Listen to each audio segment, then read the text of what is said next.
Question number 12 में आपको बोलता है according to the third law of motion when we push on an object the object pushes back on us with an equal and opposite force. Okay, बिल्कुल सही बात इन्होंने बच्चों बोली है। कह रहे हैं कि अगर हम किसी ऑब्जेक्ट को पुश करेंगे तो न्यूटन्स थर्ड लॉ से वो ऑब्जेक्ट भी हमारे ऊपर उतना ही फोर्स लगाएगा, है ना। लेकिन बच्चों ध्यान दें जरा, जैसे कि मैं इस बोर्ड को ऐसा पुश कर रहा हूँ यहाँ पर, ठीक है, तो ये बोर्ड भी मेरे ऊपर एक फोर्स लगा रहा है मेरे हाथ के ऊपर, ठीक है।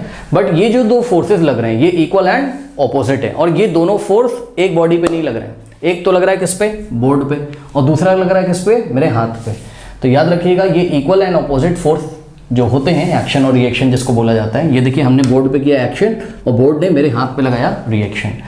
तो मान लो मैंने इस पे 10 न्यूटन लगाया बोर्ड पे, तो बोर्ड भी मेरे हाथ पे 10 न्यूटन लगाएगा। यानी कि जो दो फोर्स होते हैं, एक्शन लगा बोर्ड पे, रिएक्शन हुआ मेरे हाथ पे।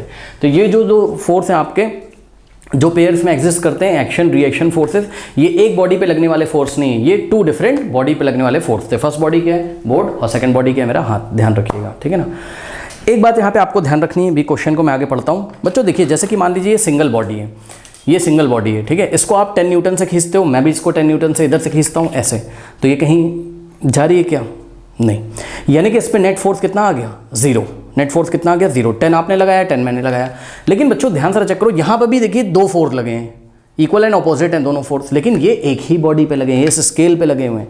लेकिन इस केस में क्या था, एक फोर्स कहाँ लगा था, बोर्ड पे, और एक फोर्स कहाँ लगा था, मेरे हाथ पे। याद रखिएगा दोनों फोर्स इक्वल एंड ऑपोजिट हैं, वो तभी कैंसिल होंगे जब वो एक बॉडी पे ही लगे हों। सुन लीजिए, दो फोर्स इक्वल एंड ऑपोजिट हैं, अगर वो एक बॉडी पे ही लगे होंगे तभी वो कैंसिल होंगे, अदरवाइज वो कैंसिल नहीं होंगे। याद रखिएगा, बात समझ में आई कि नहीं आई, ठीक है। जैसे कि आपसे किसी ने बोला कि भाई बोर्ड को हमने ऐसे फोर्स लगाया, बोर्ड ने हमारे हाथ पे फोर्स लगाया, ये इक्वल एंड ऑपोजिट फोर्सेस हैं, क्या ये कैंसिल हो जाएंगे, नो।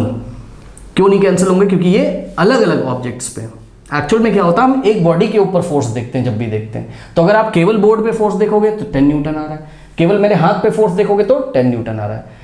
ये दोनों एक दूसरे को कैंसिल नहीं करेंगे क्योंकि ये सेम बॉडी पे नहीं लगे हुए हैं, ये डिफरेंट बॉडीज पे लगे हुए हैं। लेकिन स्केल की स्थिति देखिए, इसको आपने खींचा कितने न्यूटन से, 10 से, मैंने भी खींचा कितने से, इसको 10 से, करेक्ट। तो एक बॉडी पे अगर इक्वल एंड ऑपोजिट फोर्स लगेंगे तो वो एक दूसरे को क्या कर देंगे, कैंसिल कर देंगे, करेक्ट। याद रखिएगा इस बात को। अब इन्होंने देखिए आपसे क्वेश्चन क्या बोला है, इन्होंने object is massive truck parked along the road side. Okay, कह रहा है कि कोई बहुत भारी सा ट्रक है, वो रोड के किनारे खड़ा हुआ है, ठीक है भाई, देखते हैं क्या होता है।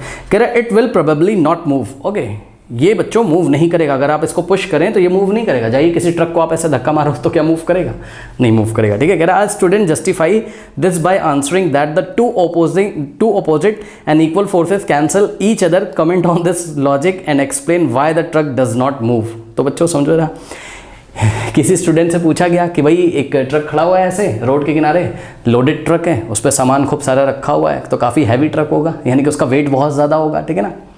तो उनको बोला गया कि बताओ आप जाके ट्रक को ऐसा धक्का मारो, तो उस बच्चे ने ऐसे ट्रक को ऐसा धक्का मारा, अब ट्रक नहीं मूव किया। तो बच्चे से पूछा गया कि भाई ट्रक क्यों नहीं मूव किया, तो कह रहा हाँ न्यूटन्स का थर्ड लॉ लगेगा यहाँ पर, क्या कि हमने ऐसा ट्रक को फोर्स लगाया तो ट्रक ने हमारे ऊपर फोर्स लगाया, ये इक्वल एंड ऑपोजिट फोर्स है। अगर भाई उन्होंने 50 न्यूटन लगाया होगा ट्रक पे, तो ट्रक ने भी इनके ऊपर 50 न्यूटन लगाया। तो बच्चा क्या कह रहा है कि ये एक दूसरे को कैंसिल कर देंगे। आप मुझे बताइए क्या ये एक दूसरे को कैंसिल कर देंगे, नहीं। क्यों, क्योंकि एक फोर्स तो किस पे लगा हुआ है, ट्रक पे, एक फोर्स किस पे लगा हुआ है, आपके हाथ पे, ठीक है ना। आइए हम आपको इसको डायग्राम बना के दिखाते हैं बच्चों। ये देखिए, ये कुछ इस तरीके से डायग्राम है, ठीक है ना।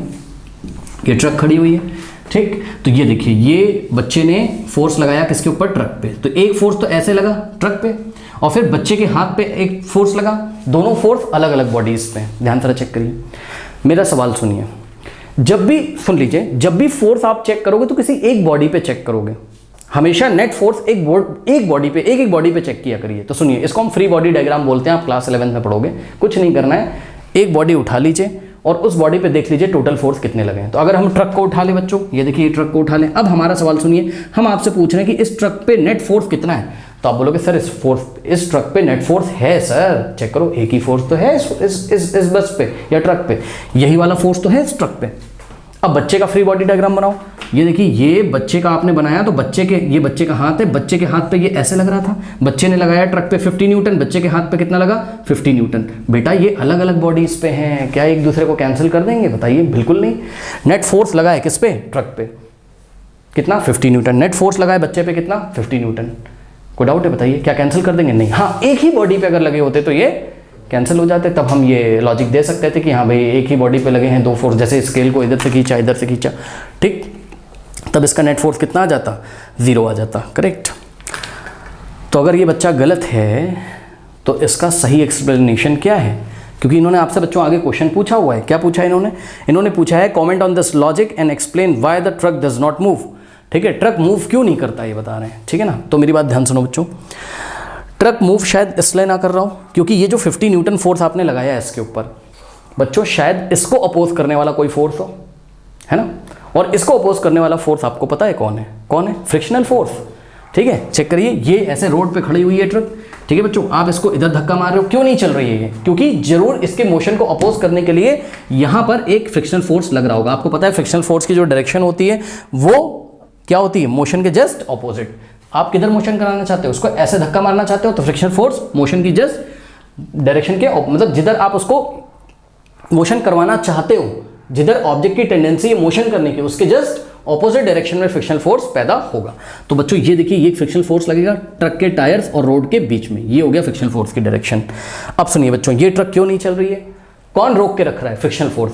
सुन लीजिए, जरूर इस फ्रिक्शनल फोर्स की वैल्यू जो होगी वो आपके द्वारा अप्लाई किए गए 50 न्यूटन से ज्यादा होगी। सुन लो मेरी बात फिर से, ठीक है। अगर ये फ्रिक्शनल फोर्स कम हो जाए और अप्लाइड फोर्स ज्यादा हो जाए तब तो इधर चली आएगी, ठीक है। अगर आपको नहीं समझ में आ रहा है, आइए हम आपको दिखाते हैं बच्चों, ठीक है। ये देखिए, इसको आपको समझना ही पड़ेगा, ध्यान से समझो बच्चों। देखो, देखिए ये ट्रक है, ठीक है। अब हम केवल ट्रक पे लगा फोर्स आपको दिखा रहे हैं। ये आपने लगाया इस पे कितना बताइए? 50 न्यूटन, ठीक है। ये इसके मोशन करने की टेंडेंसी किधर है? इधर, मतलब आप इसको इधर मोशन कराना चाहते हो लेकिन नहीं कर रही है। क्यों? क्योंकि इस डायरेक्शन में ये जो कॉन्टैक्ट सरफेस एरिया किसका, जो ट्रक के व्हील्स हैं और रोड का, इसका कॉन्टैक्ट सरफेस एरिया है, इसके अलोंग एक फ्रिक्शनल फोर्स पैदा हो रहा है। अब ये जो फोर्स इधर पैदा हो रहा है, ठीक है ना, ये बच्चों हो रहा है, मान लीजिए 100 न्यूटन का फ्रिक्शनल फोर्स है। ये लीजिए, एग्जाम्पल दे रहा हूं बस, बताओ ट्रक चलेगी? नहीं चलेगी। क्यों? क्योंकि अब इस ट्रक पे नेट फोर्स देखिए कितना है इस ट्रक पे, या इसको 90 कर लो आप समझने के लिए, ठीक है। ये 90 न्यूटन का फ्रिक्शनल फोर्स है। ये क्या है? फ्रिक्शनल फोर्स है, ठीक है। ये फ्रिक्शनल फोर्स है। और ये क्या है? 50 न्यूटन अप्लाइड फोर्स है। बच्चों हमने आपसे क्या बोला था बताइए? हमने आपसे बोला था एक बॉडी बना लो और उस पर लगने वाले सारे फोर्सेस को देखो। अब मुझे आप यहां पे देख के बताइए, इस ट्रक पे नेट फोर्स कितना लग रहा है? ना तो 50 लग रहा है ना 90 लग रहा है। कितना लग रहा है नेट फोर्स? 50 माइनस 90 आपको कर देना है, या 90 माइनस 50 आप कर दीजिए। कितना आएगा? 40 न्यूटन। किधर लग रहा है? जो फोर्स बड़ा है उधर लग रहा है, यानी कि 40 न्यूटन नेट फोर्स इधर लग रहा है। तो हम ना इसको देखेंगे ना इसको देखेंगे, और हम बोलेंगे 40 न्यूटन इधर लग रहा है, नेट फोर्स इधर आ रहा है। तो बताओ ऑब्जेक्ट क्यों चलेगा? आप तो कम लगा रहे हो, फ्रिक्शनल फोर्स ज़्यादा है। तो ये 40 न्यूटन से अभी भी इधर रुकी हुई है। अगर आपको इस ट्रक को चलाना है तो आपको ये जो फ्रिक्शनल फोर्स लगा हुआ है कितना? 90 न्यूटन, इससे ज़्यादा फोर्स आपको इसको देना होगा। फॉर एग्जाम्पल मान लीजिए आपने इसको दे दिया कितना बच्चों? मान लीजिए आपने इसको दे दिया 100 न्यूटन। कितना? 100 न्यूटन, ठीक। अब बताइए इस ट्रक पे कितना फोर्स लगे हैं टोटल? एक ही बॉडी पे टोटल लगने वाले फोर्स को आपको चेक करना है। इस बॉडी पे कितने फोर्स लगे हुए हैं? एक तो 100 न्यूटन जो आपने लगाया, और फ्रिक्शनल फोर्स कितना है? 90 न्यूटन। अब ना आप 90 को देखोगे ना 100 को देखोगे, नेट फोर्स कितना आ गया बताइए? 100 माइनस 90 कितना आ गया? 10 न्यूटन। किधर आ गया बताइए? जिधर बड़ा फोर्स है, ये देखिए बड़ा फोर्स कौन सा था, तो 10 न्यूटन इधर लगेगा, तो ये 10 न्यूटन से क्या होगी? एक्सीलरेट हो जाएगी। कोई डाउट है बताइए? इतनी बात समझ में आ गई? फिर से बता दे रहा हूँ। बच्चे ने बोला कि भाई equal and opposite force cancel हो जाएंगे, गलत बोला उसने, क्योंकि ये इक्वल एंड ऑपोजिट फोर्स एक बॉडी पे थोड़ी ना है। एक्शन तो हुआ किस पे? ट्रक पे। रिएक्शन हुआ हाथ पे। तो जब एक ही बॉडी पे इक्वल एंड ऑपोजिट फोर्स लगे तब कैंसिल होते हैं। जब अलग अलग बॉडी पे इक्वल एंड ऑपोजिट फोर्स लगे तो वो कैंसिल नहीं होते हैं, करेक्ट। ओके, तो अगर इक्वल एंड ऑपोजिट फोर्स यहाँ पे कैंसिल नहीं हुए तो ट्रक क्यों नहीं चला? जवाब है ट्रक इसलिए नहीं चला क्योंकि ट्रक के टायर्स और रोड के बीच में क्या होगा? एक फ्रिक्शनल फोर्स, और उस फ्रिक्शनल फोर्स की वैल्यू आपके द्वारा लगाए गए फोर्स से, यानी कि लड़के ने जो फोर्स लगाया था ट्रक पे, उससे क्या होगी? ज्यादा होगी। इसलिए फ्रिक्शनल फोर्स डोमिनेट कर रहा है और ट्रक नहीं चल रही है। अगर आपको इस ट्रक को चलाना है तो आपको जो फोर्स लगाना होगा वो फ्रिक्शनल फोर्स से ज्यादा फोर्स लगाना होगा। बात समझ में आ गई कि नहीं आ गई? एक चीज और बच्चों बताना चाहता हूं, ठीक है, याद रखिएगा, कोई बॉडी जितनी हैवी होगी, कोई बॉडी, ऐसे ही सुन लीजिए, आप अपनी कॉपी में नोट कर लीजिएगा, कोई बॉडी जितनी हैवी होगी, जिसका वेट जितना ज़्यादा होगा, ठीक है, उस बॉडी, अगर वो बॉडी किसी दूसरे सरफेस पे ऐसे खड़ी है, उस बॉडी और सरफेस के बीच में उतना ज़्यादा फ्रिक्शन फोर्स लगेगा। या हम बोल सकते हैं कि कोई बॉडी जितनी ज़्यादा हैवी है या किसी बॉडी का जितना ज़्यादा वेट है, उसमें फ्रिक्शन फोर्स उतना ज़्यादा लगेगा। नोट कर लीजिए, frictional force is directly proportional to what? Weight of the body. Frictional force is directly proportional to weight of the body. अब यहाँ पे आप मुझे देख के बताइए बच्चों, ये ट्रक पूरा हैवी ट्रक है, इसमें सामान बहुत सारा ऐसा सामान भरा हुआ है, ऊपर लोडेड ट्रक है ये, तो आप बताइए इसका वेट तो बहुत ज़्यादा होगा। अगर इसका वेट बहुत ज़्यादा है तो यहाँ पे फ्रिक्शनल फोर्स भी बहुत ज़्यादा होगा। करेक्ट बात समझ आई कि नहीं आई? हम तो यहाँ पे आपको एग्जाम्पल लेके दिखा रहे हैं कि 19 न्यूटन का फ्रिक्शनल फोर्स है, इससे ज़्यादा फ्रिक्शनल फोर्स होगा। करेक्ट बात समझ आई कि नहीं आई? तो ये चीज़ है, बहुत ज़्यादा फ्रिक्शनल फोर्स है बच्चों, इसलिए जो आप फोर्स लगा रहे हो वो कम पड़ जा रहा है, फ्रिक्शनल फोर्स ज़्यादा हो जा रहा है, और फ्रिक्शनल फोर्स मोशन को क्या करता है? अपोज करता है, आपको पता है। अब आइए देखते हैं एग्जाम में कैसे हम यहाँ पर लिखेंगे। करेक्ट, तो सबसे पहले आपको एग्जाम में आंसर देना है, आपको बोलना है according to third law of motion when we push an object the object pushes us back with equal and opposite force. हाँ, जब हम किसी ऑब्जेक्ट को पुश करते हैं तो ऑब्जेक्ट भी हमें उतने ही फोर्स से पुश करेगा। ठीक है, ये दोनों फोर्सेस मैग्नीट्यूड में इक्वल होंगे, बट डायरेक्शन कैसी होगी? ऑपोजिट होगी। These two forces are called as action reaction pair. इन दोनों फोर्सेस को हम क्या बोलते हैं? Action reaction pair. बोर्ड पे देखिए लगा एक्शन, ट्रक पे लगा एक्शन, ट्रक ने हमारे हाथ पे किया रिएक्शन। करेक्ट, इतनी बातें आपने बता दी, न्यूटन्स थर्ड लॉ के बारे में थोड़ा सा बता दिया। अब आपको बताना है स्टूडेंट किस तरीके से गलत है। The students justification is incorrect. Students का जो जस्टिफिकेशन था कि ये equal and opposite force cancel कर देते हैं एक दूसरे को, इसलिए ट्रक नहीं चलता है, गलत बात है। क्यों? Since action and reaction always operate on different bodies. Action और रिएक्शन हमेशा डिफरेंट बॉडीज पे काम करते हैं। एक्शन लगा ट्रक पे, रिएक्शन हुआ उसके हाथ पे। Correct, and hence can not cancel each other. ठीक है, ये दोनों फोर्स एक दूसरे को कैंसिल नहीं करते हैं। तो फोर्स एक दूसरे को कब कैंसिल करते हैं, इक्वल एंड ऑपोजिट फोर्स? जब वो एक ही बॉडी पे लगे हो। तो आप बता दीजिए आगे कि when two equal and opposite forces act on the same body they cancel each other. फिर आपको बताना है why the truck does not move. Truck move क्यों नहीं करता है? तो जवाब है ट्रक बहुत हैवी है, और हैवी होने के कारण उसका वेट बहुत ज़्यादा है, तो फ्रिक्शनल फोर्स बहुत ज़्यादा होगा, और आपके द्वारा लगाया गया फोर्स फ्रिक्शनल फोर्स से कम है, इसलिए बॉडी नहीं चलती। अगर आपको ट्रक को चलाना है तो आपको जो फोर्स अप्लाइड करना पड़ेगा वो फ्रिक्शनल फोर्स से ज़्यादा अप्लाई करना पड़ेगा। करेक्ट, यही लिखा हुआ है देखिए, a truck parked on the side of the road has a heavy weight and generates greater friction। बच्चों चेक करिए, and generates greater friction between the tires and the ground। Okay, और ये जो ट्रक है, ये जो वेट है truck का, ये क्या जनरेट करता है? ग्रेटर फ्रिक्शन जनरेट करता है। ठीक है, ये ग्रेटर फ्रिक्शन किससे ग्रेटर होता है? जवाब है अप्लाइड फोर्स से ग्रेटर होता है। तो पढ़िए, and generates greater friction between the tyres and the ground then the force applied. जितना फोर्स अप्लाई किया था उससे ग्रेटर होता है ये। अब आगे देखिए, as a result the truck will not move. Truck move नहीं करेगा। अब आगे लिख दीजिए, अगर आपको ट्रक को मूव कराना है तो क्या करना पड़ेगा?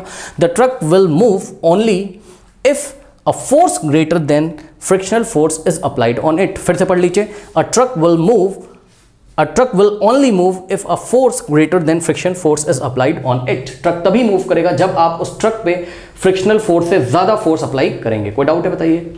सिंपल है, तो इसको आप कर लीजिए बच्चों। यहीं पे मैं आपको याद दिला देता हूँ, कार्ट और हॉर्स वाला जो क्वेश्चन था, याद है आपको? ये पीछे से कार्ट थी और ये हॉर्स था, इसी एनसीईआरटी में हमने आपको कराया था। ठीक है ना, यहाँ पे भी यही फंडा था क्या कि जो आपका हॉर्स है वो इसको मान लीजिए कार्ट पे एक्शन करता है, तो ये कार्ट भी हॉर्स पे क्या करती है? रिएक्शन करती है। करेक्ट, तो इस तरीके से ये जो है दोनों फोर्सेस क्या कैंसिल हो जाएंगे, इसलिए गाड़ी नहीं चलती है। ऐसा नहीं है, चेक करो, ये कैंसिल नहीं होंगे। क्यों? क्योंकि ये इक्वल एंड ऑपोजिट फोर्स एक बॉडी पे थोड़ी ना, ये टू डिफरेंट बॉडीज पे। एक्शन किस पे हुआ? कार्ट पे, सही है, और रिएक्शन किस पे हुआ? हॉर्स पे। तो ये एक दूसरे को कैंसिल नहीं करते। बल्कि यहाँ पर कार्ट क्यों नहीं चल रहा था? क्योंकि इसको फ्रिक्शनल फोर्स ने रोक के रखा था ना। याद है आपको, कार्ट के व्हील्स और रोड के बीच में क्या था? फ्रिक्शनल फोर्स था, याद है आपको? ठीक है ना, ये देखिए, ये अप्लाई फोर्स जो ये मान लो हॉर्स ने लगाया इस पे 100 न्यूटन, कितना?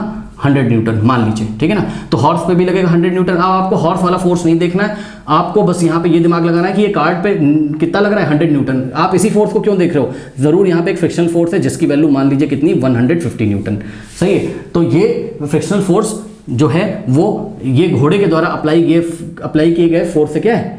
ज़्यादा है, इसलिए ये ऑब्जेक्ट नहीं चल रहा है, यानी कि कार्ट आगे मूव नहीं कर रही है। करेक्ट, तो क्या करता था घोड़ा? ऐसे बेंड होता था, पीछे एक्शन करता था, तो एक रिएक्शन फोर्स इस घोड़े को मिलता था, जिस रिएक्शन फोर्स के कारण इस फ्रिक्शन फोर्स का अपोज होता था, तो ये कार्ट आगे मूव कर जाती थी, करेक्ट, याद है आपको? ओके,